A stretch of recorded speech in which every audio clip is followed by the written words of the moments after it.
আসসালামু আলাইকুম ওয়া রাহমাতুল্লাহ। প্রিয় দর্শক, আশা করি মহান আল্লাহ রব্বুল আলামিনের অশেষ রহমতে আপনারা সবাই ভালো আছেন।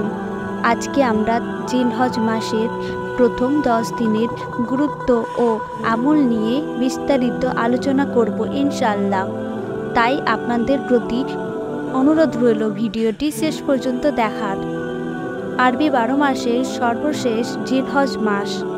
মুসলিম উম্মার কাছে এই মাসটি অতি গুরুত্বপূর্ণ একটি মাস। এই মাসটি বছরের 4টি সম্মানিত মাসের মধ্যে একটি।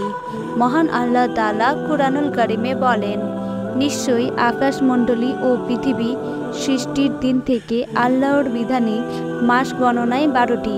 এর মধ্যে 4টি মাস বিশেষ মর্যাদায় বৈশিষ্ট্যপূর্ণ।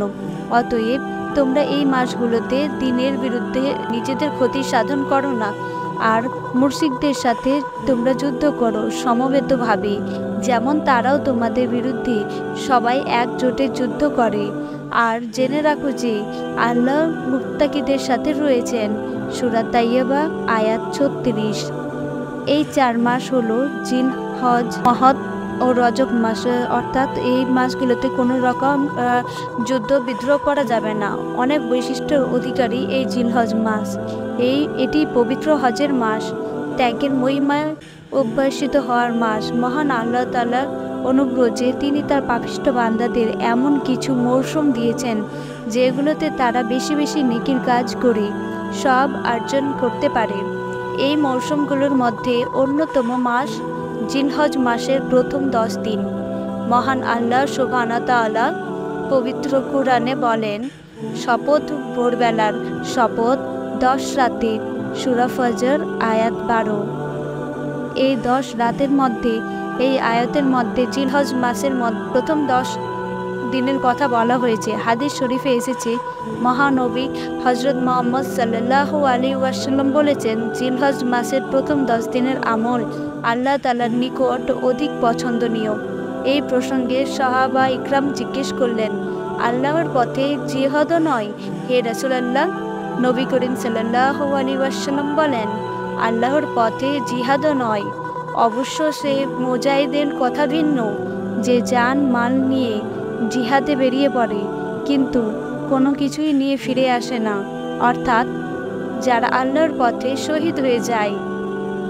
কিন্তু আক্ষেপের বিষয় হলো, কুরআন হাদিসের সর্বোচ্চ গুরুত্ব পাওয়া এই ইবাদতের সময় সম্পর্কে আমাদের মুসলিম সমাজে খুব অল্প সংখ্যক মানুষই ধারণা রাখেন।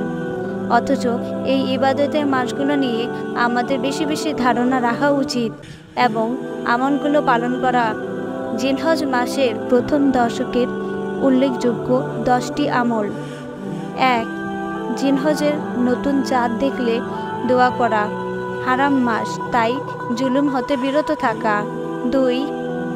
কুরবানি করতে ইচ্ছুক ব্যক্তির এই 10 দিন নখ চুপ সহ শরীর থেকে কোনো কিছুই না কাটা। সহিহ মুসলিম। 3. 1 থেকে 10 জিলহজ তাসবিহ, তাকবীর, তাহলিল ও তাকবীর বেশি বেশি করে পাঠ করা। 4. বিশুদ্ধভাবে সালাত আদায় করা, নিয়মিত কুরআন মাজিদ তেলাওয়াত করা। 5. সামর্থ্যবান হলে হজ পালন করা। সূরা আল ইমরান আয়াত 97। 6.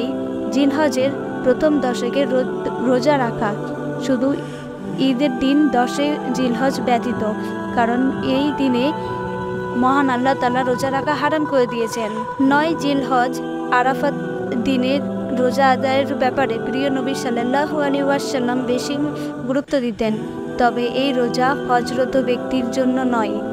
সহিহ মুসলিমের বর্ণনায় রাসূল সাল্লাল্লাহু আলাইহি ওয়াসাল্লাম ইরশাদ করেন, আরাফাত দিনের রোজার বিনিময়ে আল্লাহ তাআলা 1 বছর পূর্বের ও 1 বছর পরের গুনাহ ক্ষমা করে দিতেন। সুবহানাল্লাহ। 7. অধিক পরিমাণে আল্লাহ তাআলার নামে জিকির করা। সূরা হজ আয়াত 28। 8.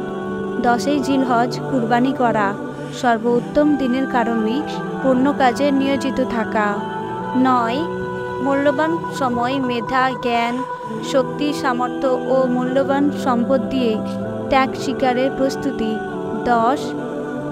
9 জিলহজ ফজর হতে 13ই জিলহজ আসর পর্যন্ত তাকবীরে তাশরিক পাঠ করা, আন্তরিকভাবে বিশুদ্ধতা তওবা করা, গুনাহ থেকে বিরত থাকা, উল্লেখিত আমল ছাড়াও সৎকা করা ও অন্যান্য নেক আমলের প্রতি যত্নশীল হওয়া। প্রিয় দর্শক, আমাদের জীবনে জিলহজ মাস তো কতবারই এসেছে, কিন্তু আমরা কি পেরেছি জিলহজ মাসের এই সমস্ত আমল সমূহ পালন করতে? কে জানে আগামী জিলহজ মাস আমাদের জীবনে আসবে কিনা। এই জিলহজ মাস মুমিন ব্যক্তিদের জন্য একটি অত্যন্ত গুরুত্বপূর্ণ এবং মহান আল্লাহর নৈকট্য লাভের মাস। এই 9 দিনের রোজা এবং 10ম জিলহজের কুরবানির মাধ্যমে আল্লাহর রাস্তায় পরিচয় বহন করে। আল্লাহর কাছে অত্যন্ত পছন্দের একটি মাস, তাই সৎ উদ্দেশ্যে এবং সৎ নিয়তে আমরা কুরবানি করব এবং জিলহজ মাসের যাবতীয় আমল মেনে মহান আল্লাহর ইবাদত করব ইনশাআল্লাহ।